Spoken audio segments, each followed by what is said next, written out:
Nanette Gordon was a 30-year-old intern working in the medical examiner's office under Erik Mitchell. She was in her final year of residency in clinical pathology.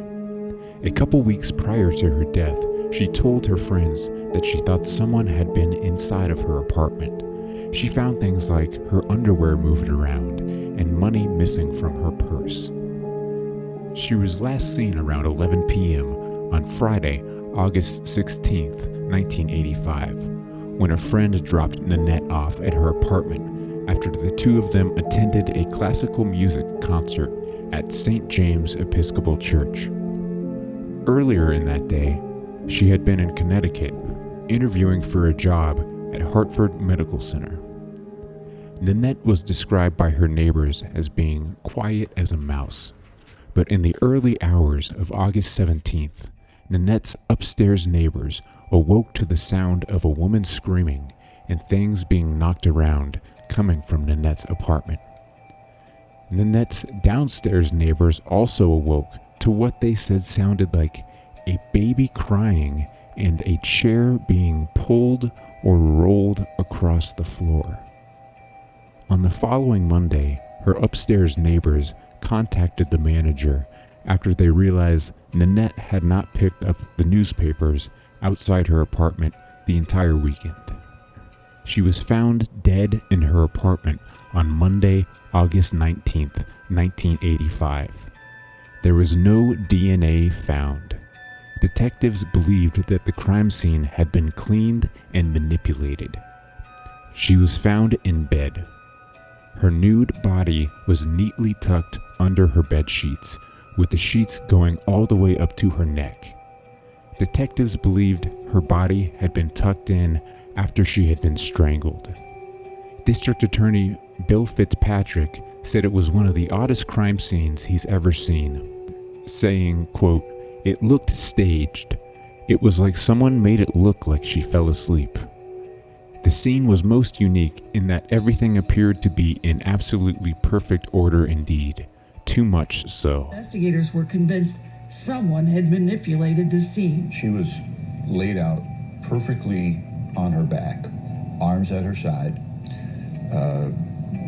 bedspread and a blanket right up to her neck, almost as if it was a wake. One of the cops who was there remembered the bed as being too perfect. It reminded him of an army bunk ready for inspection. There were no signs of a break-in other than a plant that had been knocked over, and her backsliding balcony door was left unlocked. Residents of the building were told that her backsliding patio door was open when the cops arrived. Her balcony stands only 3 or 4 feet off the ground. Her front door was double locked. Detectives also found dirt from the plant that was knocked over in a closed drawer. Nanette was known for being very clean and tidy, so it would have been out of character for her to leave dirt in a closed drawer. There was also a large ceramic vase knocked over in the dining area. Deputies investigating her death treated the apartment as a crime scene. Assistant District Attorney John Duncan said, "We are presently treating the matter as a homicide, and the Sheriff's Department is continuing its probe on that basis." Erik Mitchell was the medical examiner in Nanette Gordon's death, and despite investigators believing that she was strangled, Mitchell signed her death certificate without indicating a cause of death. He refused to rule about the nature of her death. One undersheriff was quoted as saying, "We believe it's a homicide, but we can't do anything about it without a cause of death." Despite the investigators treating Nanette's apartment as a crime scene, Mitchell refused to rule it a homicide. He also refused to rule out that her death might be attributed to natural causes, even though the autopsy revealed broken blood vessels in the eyes, a bruise on her lip, signs of hemorrhaging around her neck, and indications of petechiae in her eyes. Petechiae is a hemorrhage associated with bursting capillaries, which break when the oxygen is cut off to the brain. Former District Attorney Richard Hennessy told Nanette Gordon's family that there was no doubt in his mind that Nanette's death was due to foul play.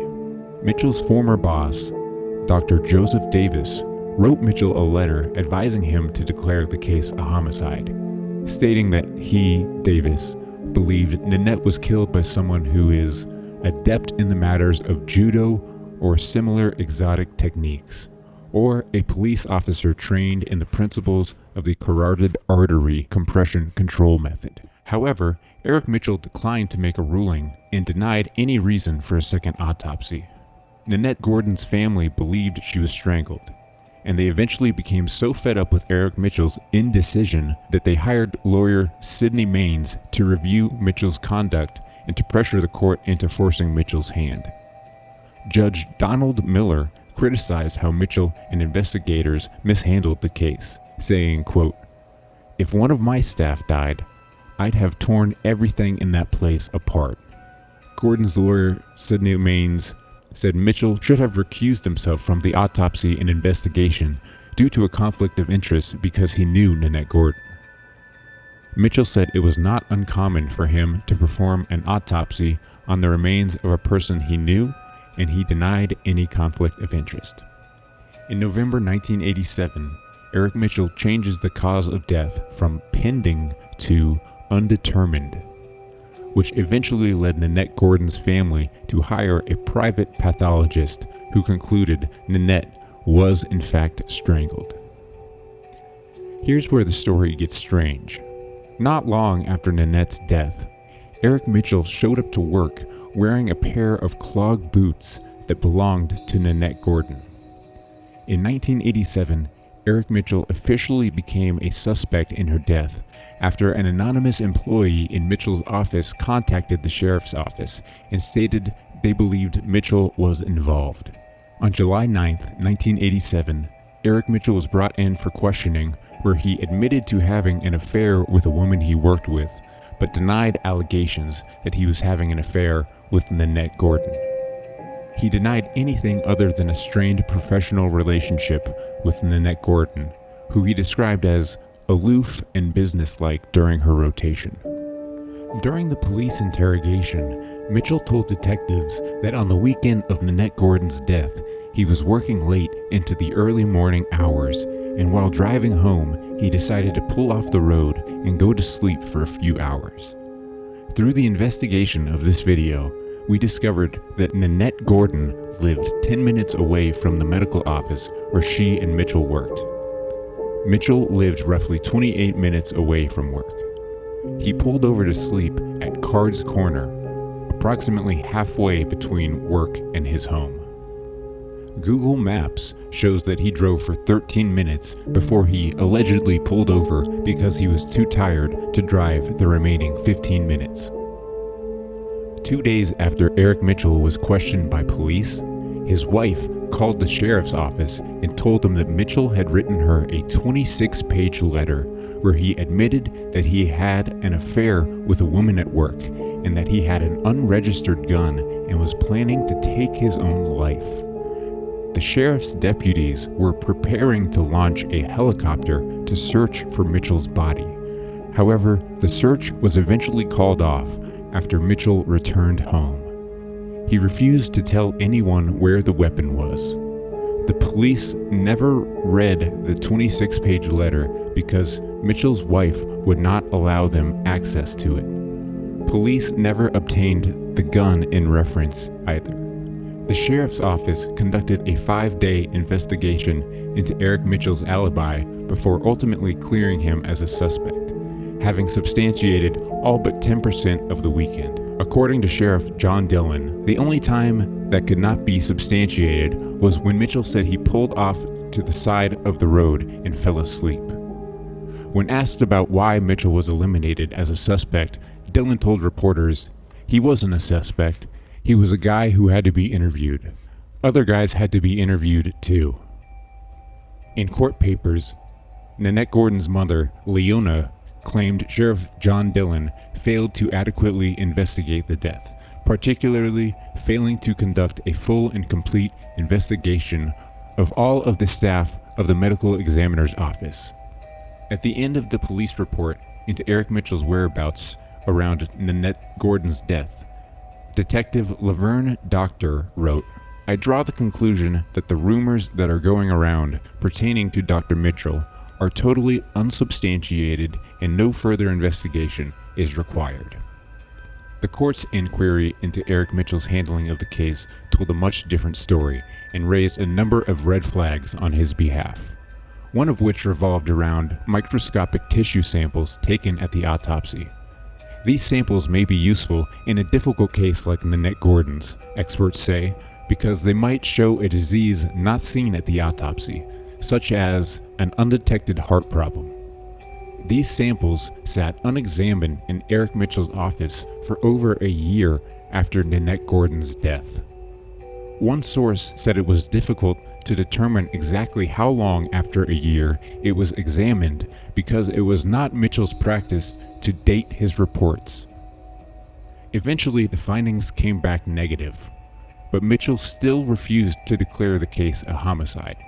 Questions were also raised in court about the handling of a semen sample taken from Nanette's body, and the allegation that Mitchell conducted follow-up examinations of her body after it had been released to a Syracuse funeral home. The district attorney did not specify into accusations made against Mitchell by anonymous informants that were said to relate to mishandling of a vaginal swab taken at the time of the autopsy. Police said that Nanette Gordon had no known boyfriends. She rarely dated and did not plan on getting married until after her career had landed. There's very little reporting on this semen sample, but it seems like it would have been a key detail into her death. It's unclear if this sample was lost, improperly handled, or did not have a match. It's also unclear if Mitchell's DNA was ever swabbed. Criminal profiling specialist Murray Mirren made the guess that Nanette's killer was likely a peeping Tom who knew Nanette. Mirren suggested that the killer most likely crept into her bedroom while she was sleeping and killed her after Nanette awoke and recognized her intruder. Mirren said the killer was most likely an odd loner with poor social and organizational skills. Mirren didn't think the intruder had gone there to kill Nanette, saying, quote, "This was reactive. It wasn't planned.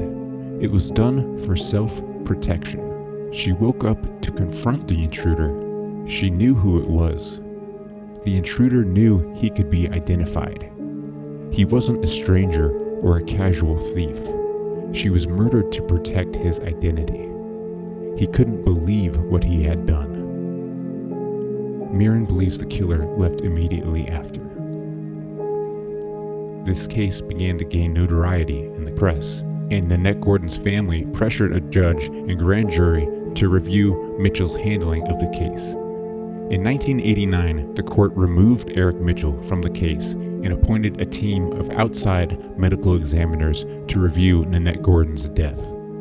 In 1990, the panel of experts agreed that Nanette Gordon was strangled.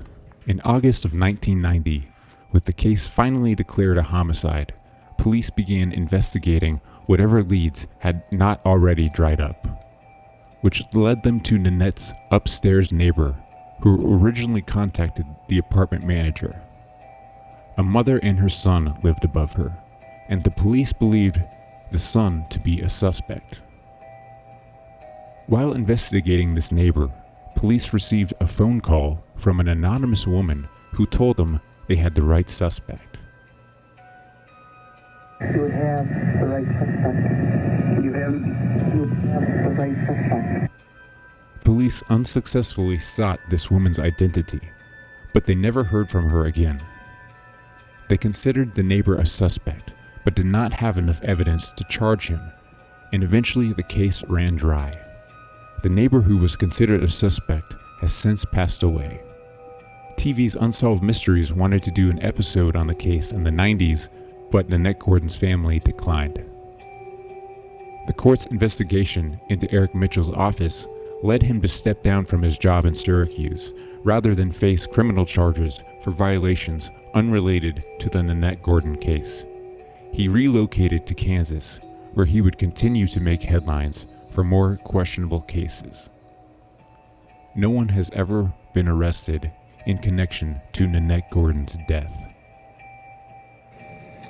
Anyone with information, call the Onondaga County Sheriff's Office at 315-435-3051.